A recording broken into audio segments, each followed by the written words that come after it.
I think we've got a great panel out here to debate a very important subject, right? We've got people across industries. So we've got banking, we've got consumer goods in Nestle, banking in DBS, of course. Then we've got, again, beverages, AB InBev, the big daddy of beer.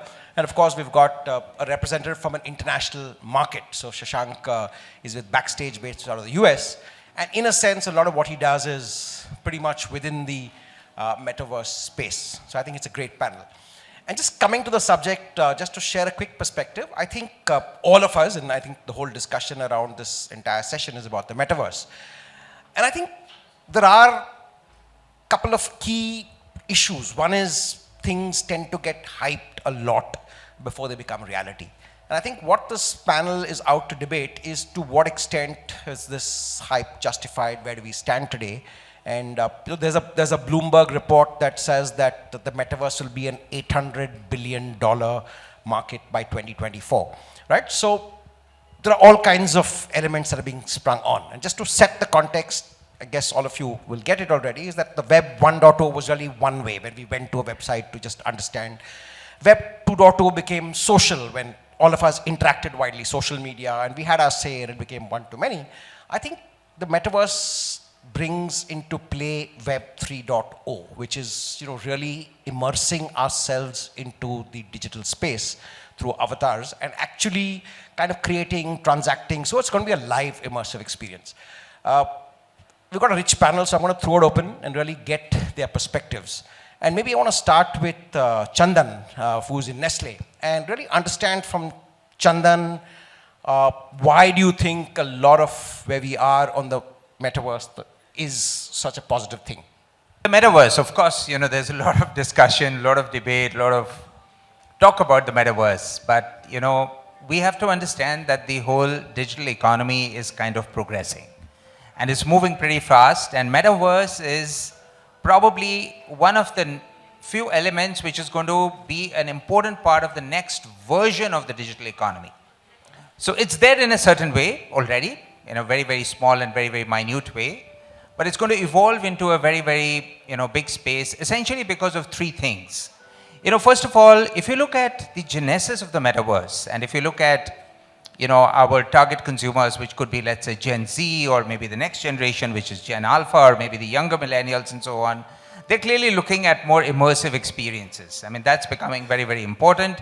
They're looking at how do we express their own, or how do they express their own identity, and their identity could have different forms and could have different ways in which they want to express it in different ways. We already, on our different social platforms have different identities, and identity may have a certain way to kind of, express itself. And thirdly, if you look at way people work, way people live, way people socialize, way people, bring in various aspects, this entire immersive experience and identity and the entire area of ownership is also going to become more and more important. So fundamentally, there are elements around human motivations which are linked to this form of expression and this 3D virtual space, which is going to be, with the Metaverse around it, where people can work, people can live, people can play, people can transact, people can have these various avatars, and people can have various forms, is something that's going to be another important element of how the digital ecosystem is going to evolve. Now, today, from a consumer goods marketer point of view, we are not looking at, if you have, let's say, 300 million households in India, we're not looking at how do we build one new product for 200 or 150 million households. We are looking at something that could be relevant for, let's say, 10 million or 5 million or 3 million households or consumers and stuff like that. And that's where the role of Metaverse comes in. It gives you the potential to engage very, very deeply, to kind of, bring alive your brand and your experiences. Of course, it has to be done responsibly, has to be done, keeping purpose and values in mind. And in that respect, will have a role to play in the digital economy, in the Web 3.0 as it evolves, because you will have more autonomous ways of looking at things, and some of the elements around the Metaverse are moving in that direction, where you can operate with a certain way, you can organize yourself in this more digitally autonomous space. Of course, it'll have to have its own boundaries and its own rules and regulation and everything around it, but the space is ripe because it's linked to human motivation, it's linked to what brands can do as experiences, and it's linked to where people can take the economy to the next stage. I was reading something some years ago on how the internet first came into existence. Way back in 1970s or 1960s, and there, when the internet was coming into existence, people were thinking, what is this all about? You could send an email from New York to London, which reaches in 5 seconds or 10 seconds, and people thought, wow, this is something, which may not happen. You could post something and that only, goes through snail mail or whatever through the postal system, which takes years. And today it's a part of our life. We don't even think about it. We don't even bother about it. I mean, it's so ingrained. So therefore, I think some of the conversations around metaverse are a little bit fictitious sometimes, and this is going to happen and that's going to happen. But that is what happens when something is in its infancy. And when you're imagining a future which is linked to experiences, linked to identity, linked to ownership, linked to the way, people can live their lives, I think some of the conversations are very, very ripe for that to happen. But there is definite future for the metaverse in that sense. I mean, we have already done a little bit of iterating around metaverse for Munch, which is one of our chocolate brands. And we did something just around IPL where players could meet their favorite cricketers in a metaverse. And that was an interesting way of bringing alive the brand experience, inspire young people to meet their favorite cricketers, and very, very linked to the confidence and inspiration that Munch brings in. So therefore, if it's linked with what the brand is about, if it appeals to your target consumer, and there is a role for it, there's definite space around it. Fantastic, Chandan. Thank you for that great perspective. I think what you've clearly articulated is that what seems like hype in the short term, before you know it can become, and right now it could be still, let's say, a small sliver of Nestle's vast audiences, but years from now it could be mainstream. So I think great perspective. So Akash, I want to come across to you and DBS Bank, and understand why you think some of this hype is a little unjustified and why a lot of it is partially a bubble. Thanks. So I have liberty from my co-panelists to be a little bit more direct and more and make sure that I attack on every point that they've mentioned. So I have all the permissions on that. I was thinking the most interesting thing about this topic is just a couple of months back, Chandan and I were in a panel discussion, and I was on that side, right? And I've been put on this side, so I have to be fairly innovative and creative in talking about this conversation, right? So let me try to deflate, and I repeat myself, deflate the bubble and not kind of puncture it, because I think there is some value there, right? I think start with the fundamentals. Metaverse is not immersive, not just immersive virtual experiences, not just, and I just want to underscore that, right? And I think this conversation about Metaverse is only about immersive experiences and so on and so forth. I sat through a couple of sessions. I just heard that statement again and again and again. That's point number one. It's not just immersive experience. Number two, it's not just about transactions through cryptos and wallets and using blockchains and so on and so forth, right? It's not just about making sure that there is a decentralized way of managing the ecosystem and not a couple of players actually running the show like it's there in Web 2.0, right? It's not just about owning an asset, right? I mean, it's actually a combination of all four of them, right? I mean, look at this, right? The immersive virtual experiences have been around for years now, right? Letting people use virtual reality or augmented reality has been done and explored for multiple times over, right? So the first argument that I come up with is, if everyone thinks that metaverse is here and now, my argument is it's not, right? It's the larger challenge is we don't even know what it is, and I'm the first person to say this, right? And all conversations that you hear, you always hear the 3 or 4 same statements, largely because it's actually too small for it to be relevant, right? That's my argument number one. My argument number two is, the other conversation that you always hear in such conferences is that, marketing and advertising is going to be a key critical element of the whole, metaverse economy, so to say, right? I always wonder, if gaming is a natural precursor to metaverse or Web 3.0, if you just look at the numbers, in-game advertising across the world is about $6 billion. And the overall ADEX is about $660 billion. So what are we even talking about, right? Saying that metaverse has some value. I mean, as brands and marketers, we're still not invested in an environment which is probably getting us ready for the eventuality of when metaverse becomes reality, right? That's point number two. My third argument is that there are fairly essential infrastructure elements which are required. And let me start with the one which is obviously closer to the business that I work in, commercial infrastructure, right? the reliance, and you were discussing right before this, the reliance on cryptocurrencies today seems to be fairly integral to the concept of metaverse, right? And I don't want to get into it, but inherent value recognized by government. I do believe there is a room for a digital currency, which even RBI and some of the other governments are working on it. But till it becomes mainstream, acceptable by government entities, I don't think that dream of decentralized transactions through blockchain will be possible. Quickly, a couple of other points, right? Technology. The whole genesis of Web 2.0 and the scale that it delivered, or the value that it delivered, came because one of the reasons was the low-end, high-power mobile phones, right? The experience that we talk about, immersive virtual experiences, will need very high-end infrastructures, and I don't think we're ready for that. Yes, 5G might have a role to play, but I think it's going to still take time for it to become mainstream, right? I mean, again, low-end is going to be another question. And I think the last conversation, the moderator talked about data and privacy, right? I mean, we're still dealing with data and privacy in the Web 2.0, so I'm not even very sure about, where to start on Web 3.0 or Metaverse, right?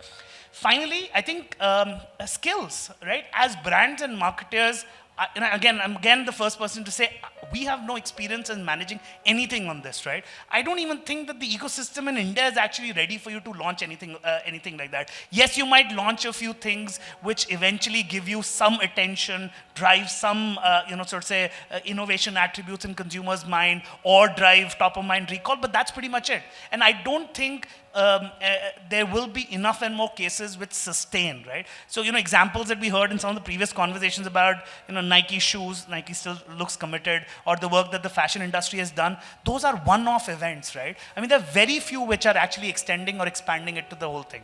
I think I've taken more time than I thought I will. That was great. I just like the whole tone and tenor. I think, you've raised extremely good points. And, while not wanting to tilt the debate and my job as moderator, I think interesting and, I largely agree. But just want to contrast it with one critical point is that we often underestimate the pace of change, right? If I tell this audience out here that in 2014, can you leave home without your wallet and your credit card, you'd be laughing. You'd run back right back home, right? Many of you remember a famous Amex tagline, "Don't leave home without it." Now, there are lots of days when I just realize I move out with my mobile phone and I can transact reasonable amounts of things, right? Not necessarily buy a car, but you can buy things. So I think that's one. And my other favorite example, of course, is my days in telco. In 2012, 40% of telco's profits came from value-added services, and the big chunk of value-added services was SMS, right? And within SMSs, we used to have those ABCD, astrology, Bollywood, cricket, devotion, and then WhatsApp happened, and 2 years later, most companies said, SMS, what is that, right? So the pace of change can be, but I'm not going to tilt this debate either way, and that's not my role as a moderator.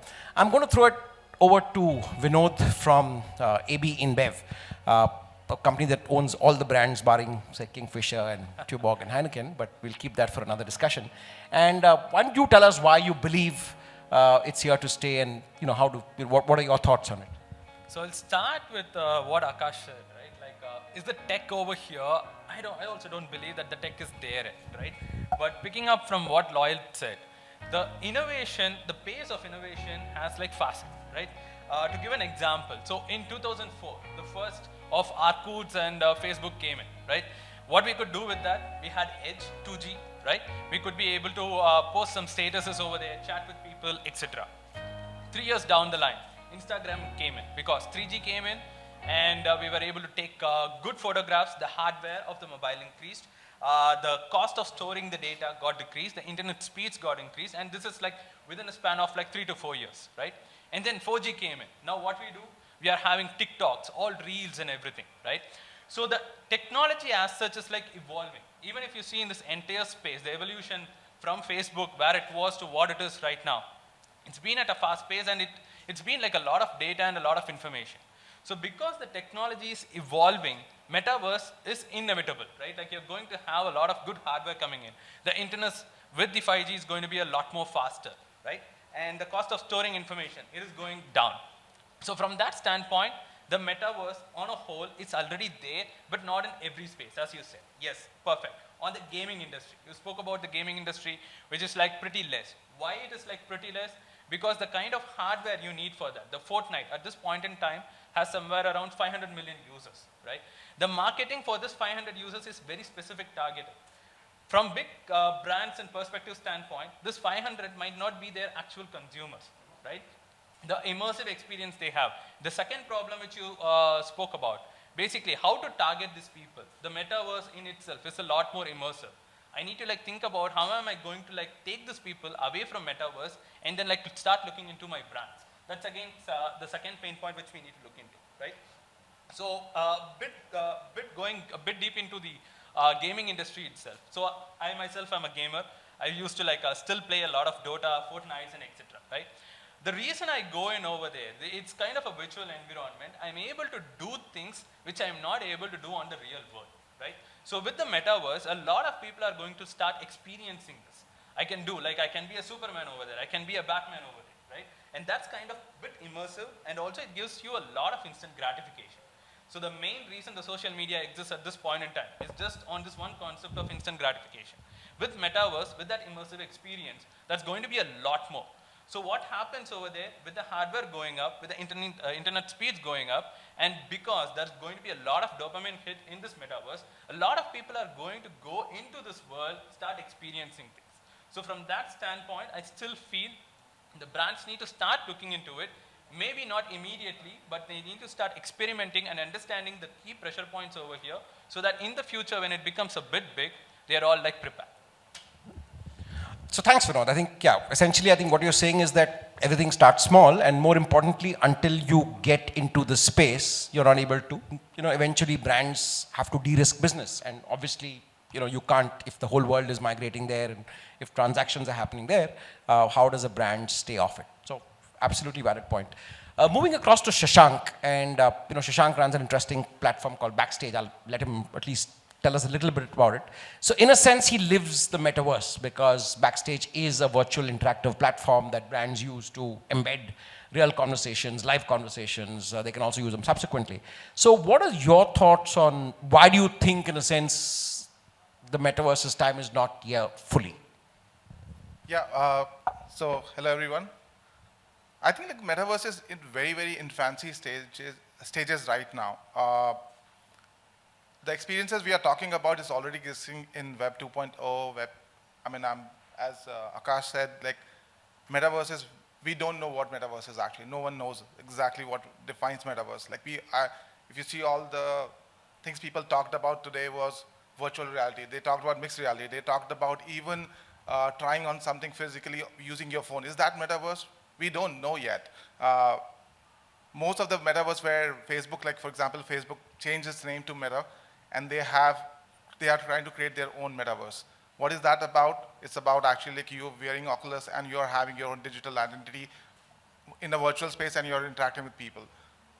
Just to tell you, like they have lost $2.96 billion in first 3 months of this year. So they are spending a lot of money to create a metaverse which nobody knows exactly like when the metaverse will be ready. Zuckerberg himself said that this is what they are building is for 2030s, not 2020s. And we are in 2022. So 8 years from now, then 2030s, they are talking about, we don't know, nobody knows what's going to happen in 8 years from now. That's how the technology evolves. Second point I want to mention is like, whenever I personally look at technology or anything, I always try to see like what changes that brings to a common man. Joe the plumber, like who is actually working hard every day using like mobile phones. Yes, he needed it because now he's getting his appointments, he's doing a lot of business using mobile phone. That's why mobile phone was so important for that. Like how is metaverse going to change their life? If not yet, then I think it's too far away from the reality. Yes, brands, should they pay attention to metaverse? Yes, they should. Like Akash said, one-off events, people want to do it. They want to get ready for when the eventual thing happens, because all these things are like in our, like I come from a startup, so we do some beta testing. We want to release certain things and we want to see like how audience reaction is. If we see certain things over there, obviously we want to spend a little more over there. We want to invest our technology and see for like when we are building businesses, we are looking at 5 years from now, 10 years from now, and we are putting our foot forward and trying to get those understanding about be it metaverse or be it anything else. So my take on it is like metaverse is going to happen it's not gonna be like it's gonna change the whole internet, like where everyone would be on a metaverse. Like, what's the need actually? There would be gamers, yes, they would be on metaverse because it's interactive, it's very immersive, it's very fun to be there. Is everybody gamer today? No, they are not. I mean, has PS3, all the PlayStations and Xbox taken over the world? Yes, they have. They have a good segment of people there. But as Akash said again, like it's just $6 billion in marketing for brands versus $660 billion in ad tech today.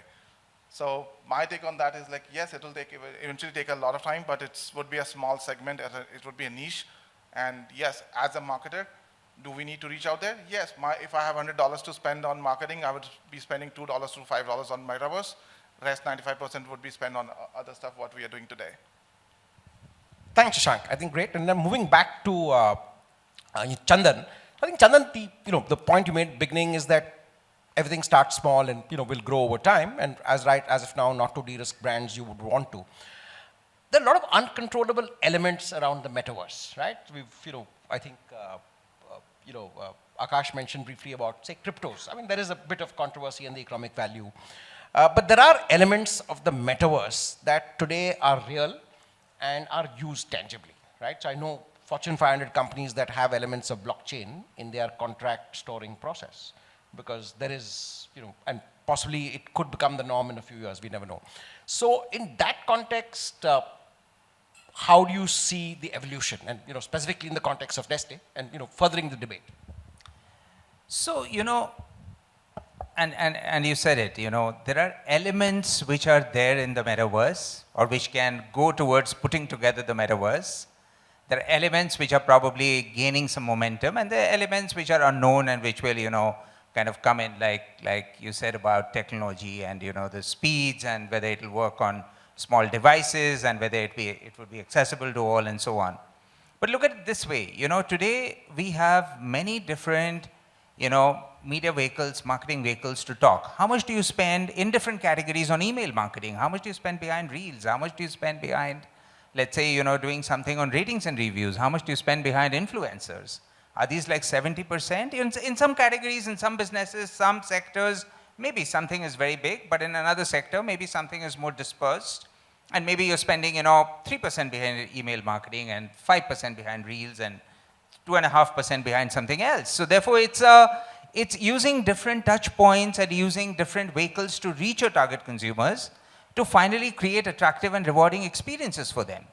And if you look at, our young generations like the gaming generation of today, who are interested in, immersive experiences in a certain way. Maybe it's, what is immersive, of course, can be another topic of big debate on what is immersion and what is engagement and what it is and what it is not.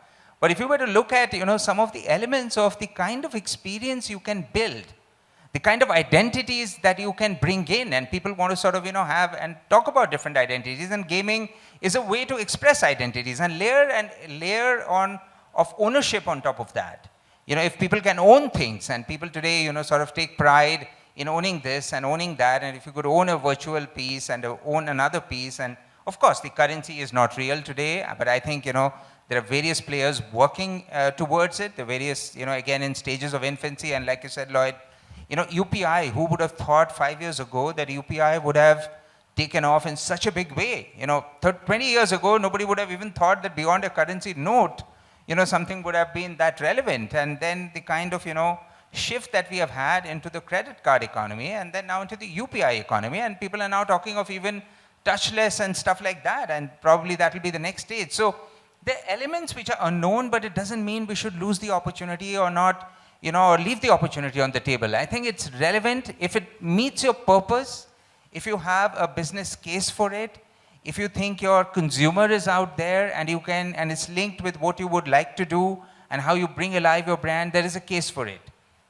And the case is all revolving around elements which are there. We'll have to work through certain, unknowns on what is this metaverse all about, how people can get close to one another, what are the rules there in the metaverse, is it privacy compliant, is there a regulator, and various other things.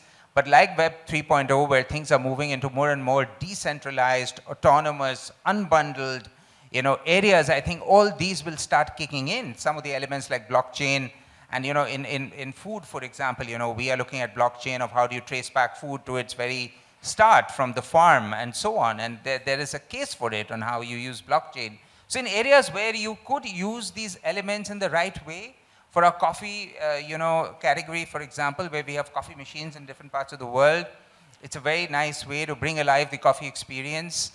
When you're talking about taking breaks in a certain way, I think the metaverse brings alive breaks, and we have brands like KitKat, for example, which are all about breaks and so on. So again, will it be applicable to everything under the sun? No, but it would be applicable in a very, very relevant way to certain things where there is a relevant connection, and the virtual spaces which are interlinked and interoperable, and maybe these are things that will evolve. We don't yet know what does interoperability mean. I mean, it's not so easy to get interoperability in, but it is coming, and these things, come faster than we think they come sometimes. It's very easy to kind of, say that is too far, and you have it very, very close, and you can keep postponing it, but I think we'll have to grapple with some of these new elements, like the digital economy has taught us, that many things are coming much faster than we think they actually would come in, and therefore the preparedness to get into that and to absorb some of these elements in tune with the consumer who is sort of, in the digital era, the young consumer of today. You look at a simple thing like Discord as a platform. Who would have thought 3 years ago that such a platform would kind of exist and would take off at such a big speed, and the kind of, way in which you see some school students and college students, getting absorbed in Discord is quite amazing. Brands are still trying to figure out whether they should be there or not there, in what way they should be there, what makes sense, what doesn't make sense. But it's there, and Metaverse, gives us an opportunity that there's something coming, and it's a very big thing coming, and therefore I think we need to prepare ourselves for it there. There are certain experiments, and that's exactly why we did this, small experiment, a small iteration on one of our brands, and there are many more that could possibly come in. Fantastic. So taking it across to Akash, and I think what Chandan's getting at is effectively that there is real economic value coming through. Right, in the not so distant future, or maybe even now, you're immersed in the metaverse, your virtual avatar is there, you're working, solving some Sudoku puzzles, you want to take a break, you want to grab a KitKat, you want to have a coffee, and maybe that KitKat and that coffee will come with some tangible value. Maybe you'll use it in some cryptocurrency which will be linked in the real world to a purse, or maybe later in the evening you might want to grab a bud, and you might still be paying. So what makes you think a lot of that doesn't interest large brands and businesses? Because you got to be there. If some economic transaction is happening in the real world, in the virtual world, you got to be there. And these are eventual realities, right? Like we said, 10 years back, life was different. Now it's different. We can go home without our wallets, so we can leave home without our wallets. So why would you, as a banker, not think this scenario to be real? Sure. So let me see it from two perspectives, and then try to answer that question. See, the one thing is, as a banking financial services provider, our critical role will always be to enable the commercial transaction, right? I think as a bank, right? And again, for example, in Singapore itself, where cryptocurrency is legit, we have a digital exchange which allows people to invest, exchange like they would do in a capital market, right? So I think from that role perspective, I think as a bank we're making sure we're on track with the trends, right? I think the customer wants it, there's interest in it, we need to be there. I think, but again, the area that I like to see it from a brand and a marketer's lens, that's what my expertise is. I think the conversation always is that as a marketer, I need to drive outcomes this year, right? I mean, not to say brand, long year, I'm just keeping that out of mind, right? Therefore, the choice of where I invest my money will always be reliant on what objective and what outcomes can I drive, right? I mean, yes, the possibilities and what you can deliver through metaverse seem absolutely phenomenal, right? I mean, if you go to basics of saying that, where is the data, where's the targeting available, where is my opportunity to even understand who that customer is, right? So, and which are in my mind fairly fundamental requirements for leveraging any platform, right? Again, as I said, if the intent largely tends to be that I need to be first in metaverse and I need to make sure I learn from it, and also make a noise in the non-metaverse. I think that's the trend that we see, and which in my mind will continue for quite some time, right? I mean, that's one. The other thing was, I think my favorite conversation on gaming, right?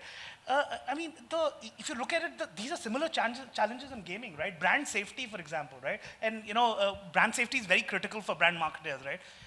One of the reasons why gaming hasn't ever picked up is because, as a fundamental brand builder, you're going to ask your questions about, am I being associated with violence and with gore and so on and so forth, and therefore, and the fact that I don't have data, I don't have controls and so on and so forth, so I'm going to stay away from it, right? So I think, in my mind, the opportunity is huge. I think the possibilities look amazing and immense, but I think we're still very far away, right? And I just want to comment on the point that he said about time, and Chandan was mentioning that as well, right? I think in my mind, I think there are more pressing priorities for us, privacy, for example, in Web 2.0, which are actually more critical for us to deal with in the short run, in next 2 or 3 years. And when I say short run, 2 or 3 years, that just sounds oxymoronish, but that's what we will, I believe brand and marketers will focus more on. Yes, I mean, I agree with, Chandan. Yes, you have to stay close to it. You have to try out a few things, and you're ready. Just last point on which I mentioned about resources and workforce, right? For example, I mean, the only two people who are even dressed to look like gamers are Vinod and Shashank, right? I mean, the three of us. Sorry, Lloyd, we're still wearing our jeans. I don't even know if we're ready to be called the gamers. I mean, my best gaming experience is the fact that both my kids are on Roblox or Discord and so on and so forth, right? So I think it's very far away. Okay, great point. Do you want to counter that, Vinod? I mean, do you think it's that far away that will not really interest brands here and now? I have a different perspective over there. Every technology takes its time, right? Like if you're going to start, let's talk about a bit on the data analytics. We started collecting a lot of data. Everyone said, hey, data is there. We could do that. We could do this. The state we are in at this point in time is a lot more mature. Yes, there were data privacy issues. Yes, where to store the data? Am I going to lose this data? All these issues were there. Yes, I agree, it's not like fully sorted out, but there were policies brought in. There were like technology improvements. There were security improvements which is happening, right? So from that standpoint, if you take the analogy of analytics, if the data company started thinking, hey, it's very far away, I'll just like sit on it, let the policies come in, and then like let me start working on data. Facebook wouldn't be this huge. Twitter wouldn't be this huge, right? They started working on it. They started building the policies across. They helped build the policies, the securities and everything. So as big brands as such, right? When Meta is coming, we also have a responsibility from that standpoint, saying that like, hey, this is coming. I'll be using this in the future. So from that standpoint, let me experiment, understand what are the loopholes over there, so that I am fully aware of it. Let me help build these policies. Let me help build the securities, right? If nobody is going to like look into that aspect, as you said, certain technologies just die out. That's because like there's not enough like enthusiasm about it. People don't look into it. People don't develop it, right? So at this point in time, Meta, since that like we are clear that like it's going to come into play, it's going to be there. I think as brand marketers, it's our responsibility to like really look into this. What is going to go wrong? How is it going to like work out? Let me start working out it right now, so that like the people point of it as well. I start building the capability starting from now, rather than waiting like 4 or 5 years down the line, allowing the market to like boom, and then like I become a like late bloomer. Yeah. So you think here and now is critical because these things don't let you have the luxury of time. You never can predict the future. What seems like a 5-year horizon, in 3 months the world may change, and somebody could get permission on validity of digital stroke cryptocurrencies, and the world could change. So I see your point. Shashank, how do you see this? I still agree that it's going to take a decent amount of time, because like, again, going back to like what is Metaverse, and right now everyone says it's an immersive 3D experience, and how are you experiencing it? Most of the time it's you're wearing a gadget actually, like Oculus or Microsoft had a HoloLens, which they discontinued. Google came with their AR glasses. But I have used Oculus, and I have known people who have used Oculus. You can't keep it more than 15 minutes actually. You get very dizzy in like 15 minutes. How long they have been in this business? More than 10 years. Look at Magic Leap, a company based in US. They have raised $10 billion or more, and they still don't have a product for the market. And they're still raising billions of dollars for that. And people believing that they will someday come out with some device which people can actually wear and experience Metaverse. And that's where my thing is like, it might come, but it's not here yet because technology has not evolved yet. Like, we can think about it, yes, but has technology evolved where we can get that virtual reality experience by wearing a gadget? Maybe even if it's evolved, let's say like in 5 years from now, technological innovation happens, we solve all the problem, but then why would I will go back to the same question, like why will a Joe the plumber ever buy this? Yes, he can be a Superman in that virtual world, but not everyone does that. That's a very small segment of market where people want to live an alternate life and live there. The Joe the plumber is way too busy to even live an alternate life. He's just making money and surviving somehow. So that's where my thing is like, it will take a lot of time. Even if it takes time, there would be a very small segment of people leveraging that. Okay, so I think we pretty much heard both sides out pretty much. I'll just let a quick last summary comment from either side. And maybe I want to go with you first, Akash, is why would you think that the metaverse is a lot of hype and bluster, but still not worthy of becoming center stage to a business and a marketeer strategy? And maybe a quick summary of why you think so. I was telling Lloyd before this saying, every time there's a topic which becomes a conference topic, that takes ages to even materialize. So that's one sort of signal of why I think Metaverse will take time. And I think just as a summary point, it's just too far away, right? While I agree with a lot of comments on things will evolve, we'll get rapidly there and so on and so forth, but at least I'm a firm believer that any technology platform which requires change in customer behavior tends to be a very high risk, high rewards game, right? Yes, we need to be invested. In my mind, the platform and tech companies a lot more than brand marketers. Yes, we need to be close to it, but I don't think it really necessarily deserves a lot of time investment from a money and people perspective. Yes, build towards it, but stay in touch with it, but don't lose sleep. Stay calm. So Chandan, your closing remarks for the motion. Why do you think this is a lot more than just hype and hoopla, and there is something that you'd like to bet on?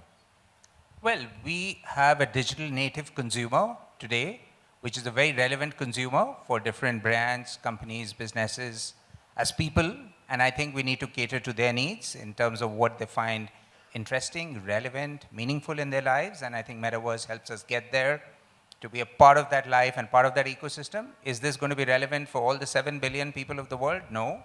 Is it going to be relevant for all our 1.4 billion people in India? No. But it's going to be relevant for that particular digital native consumer because it's about emotion, it's about engagement, it's about ownership, it's about identity, it's about avatars, it's about everything. Will the ecosystem fall in place? I think there are enough players who are working in the ecosystem. Many things are very, very complicated, of course, but I think things will come into play because this virtual interconnected ecosystem is going to be an important part of not just the real ecosystem that we're living in, because the digital native consumer will lead that change and the change will come faster than we think. Terrific. I think that's a great debate and loved your points and fully appreciate. I think just to close it, I think there's not much to be said. So thank you very much. Thanks for your time. Thank you for your attention. Great debate, lots of points. And thanks guys. Thank you so much.